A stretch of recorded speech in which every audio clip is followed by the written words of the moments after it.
Você já fez um propósito, uma promessa, um voto para Deus?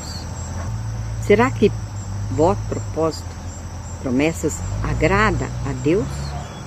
Fica comigo até o final desse vídeo para que nós possamos pesquisar e entender se votos, promessas agrada a Deus ou qual é a melhor forma de buscar a atenção de Deus para nos ajudar. Meu nome é Maria Nilza Borges. Esse canal tem o propósito de ajudar você a sair do caos cotidiano através das escrituras sagradas. Agora eu vou pedir para você dar o like, comente, compartilha, se inscreva se não é inscrito, para que mais pessoas possam ver esta mensagem. Quem nunca fez um propósito com Deus? Mas é um instinto do ser humano, quando ele está com dor, com medo, em apuros, com perda, desesperado, é buscar uma saída. Se aos olhos humanos não tem saída, é natural que ele vá buscar uma barganha, uma troca com Deus. E aí ele faz as promessas. Mas existem formas de buscar a Deus, de agradar a Deus, de fazer com que Deus ouça você sem fazer barganha.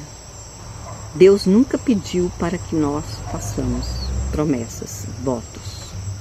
Em Deuteronômio 23:21 diz assim: quando fizeres um voto ao Senhor teu Deus, não tardarás em cumpri-las, porque o Senhor teu Deus certamente requererá de ti, e em ti haverá pecado. Em Eclesiastes 5:5 diz assim: é melhor não fazer voto do que fazer e não cumprir. A palavra de Deus, ela é uma bússola para que nós possamos, se nós consultar a palavra de Deus, nós vamos ver que tem as respostas para todas as coisas que vamos fazer. Então, antes de fazer qualquer negócio grande, primeiro vá buscar na palavra de Deus o que Deus diz sobre isso.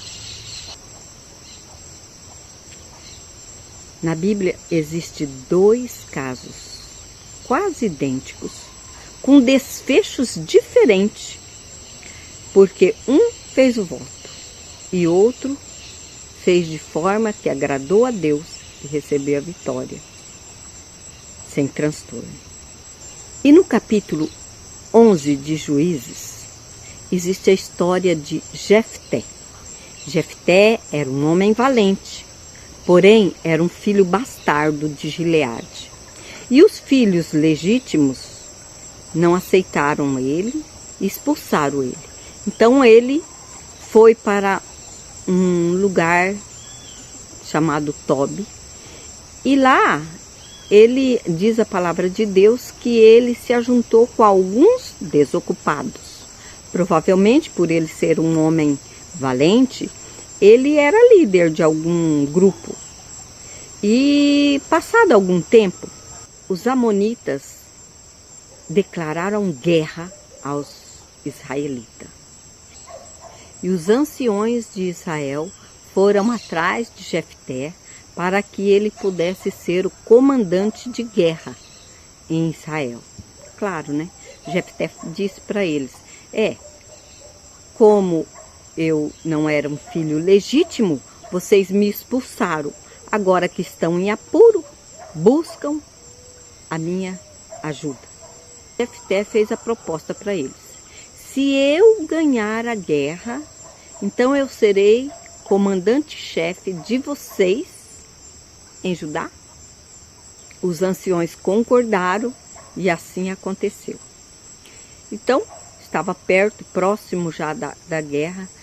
Jefté queria muito ganhar essa guerra, né? Claro, depois de ser humilhado, ele fez uma promessa, um voto com Deus. E o voto que ele fez foi assim: Deus,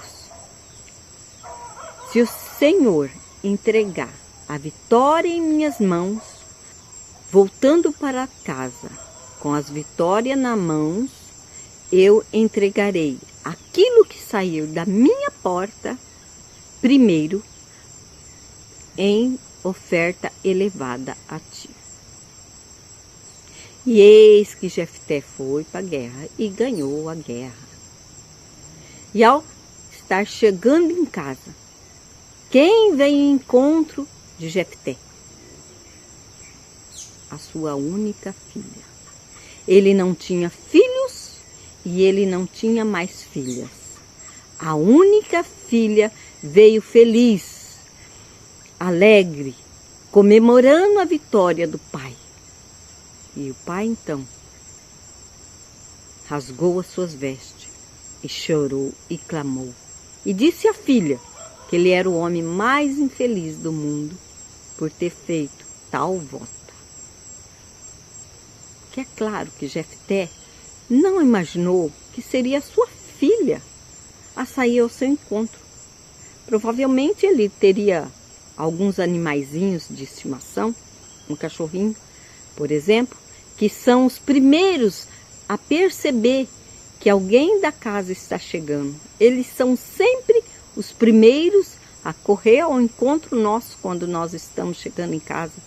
Seja aquele cachorrinho meu, ou seja da filha, ou seja do filho, de quem quer que seja. Ele percebe que alguém ali da casa está chegando e corre. Mas ele não imaginou que seria sua filha. Lógico que Jefté não ofereceu a sua filha em sacrifício, em holocausto, porque os judeus, os israelitas, nunca foram favoráveis ao sacrifício humano. A filha nunca se casou, nunca teve filhos, era uma serviçal do Senhor Deus de Israel. Veja o que diz Provérbio 20:25. É uma armadilha consagrar algo precipitadamente e só pensar nas consequências depois que fez o voto. Então, chegamos à conclusão que voto, promessas, não é bom, especialmente se nós esquecermos de cumpri-las. Mas o que fazer então, se estamos ali num momento de muita dor, um momento de muito medo, um momento de uma perda, um momento de um desespero? É do ser humano buscar uma saída. Em 2 Crônica 20, capítulo ali a seguir todo, conta a história de um rei de Judá, Josafá. Esse rei passou pela mesma situação que Jefté. Um pouco pior, porque ele era rei em Judá e ali agora 2 países declararam guerra a ele. 2 países, o mesmo, Amonitas e o Moabitas. Agora são 2, os Amonitas e os Moabitas. Então era o dobro de soldados, o exército em dobro. E o que ele fez? O que ele fez que agradou a Deus?